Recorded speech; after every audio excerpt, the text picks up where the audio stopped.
found lots of examples of this. Just last year, DHS handed down a civil penalty because a 76-year-old man died at another hospital after Banner Baywood failed to perform proper triage when he presented with symptoms of a stroke. Experts I spoke with say this case is one of many that show a pattern of pervasive problems, and the buck stops with hospital leadership.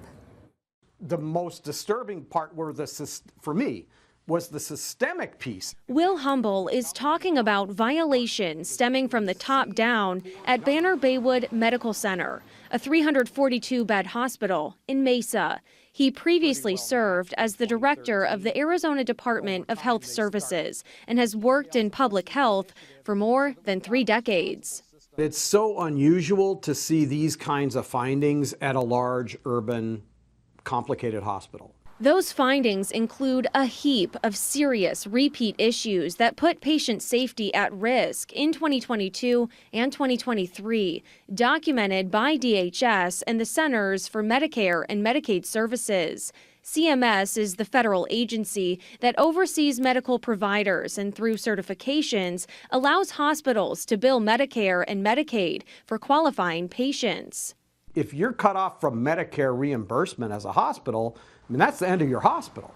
And Banner Baywood was almost cut off by CMS more than once in recent years. Based on data from CMS, Banner Baywood is the only short-term hospital in Arizona to receive letters that threaten termination consecutively in 2022 and 2023. At one point, it even rose to the level of immediate jeopardy, which is when citations are so severe it has caused or is likely to cause serious injury, harm, impairment, or death. And that is the major wake-up call to a hospital. To be perfectly honest, I've never seen anything like that. Brian Snyder is a partner at Snyder & Wenner. Last year, his law firm won the largest medical malpractice verdict in Arizona history against a different Banner hospital. Medical malpractice is the 3rd leading cause of death in the country, and it's for reasons just like we see in these complaints against Banner.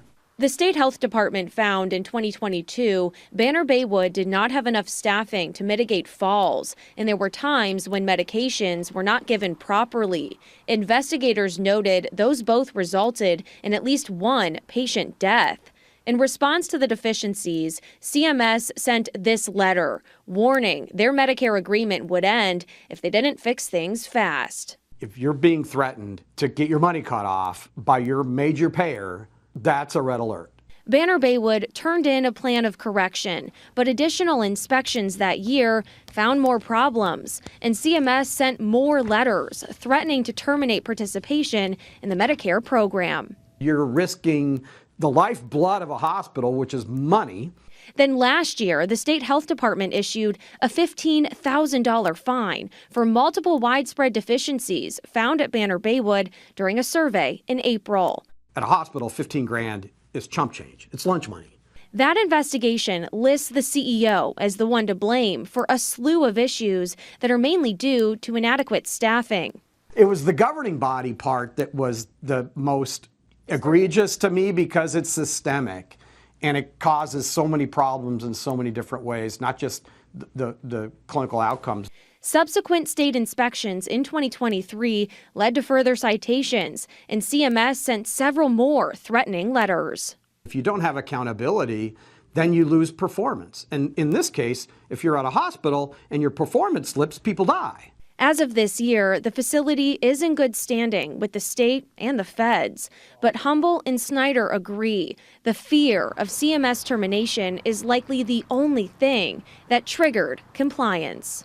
It doesn't take a rocket scientist to know that Baywood was really concerned about was losing their Medicare revenue, not the $15,000 fine from the state.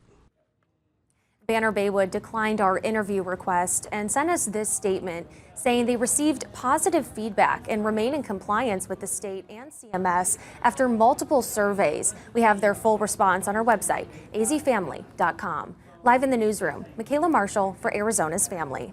Michaela, thank you. There are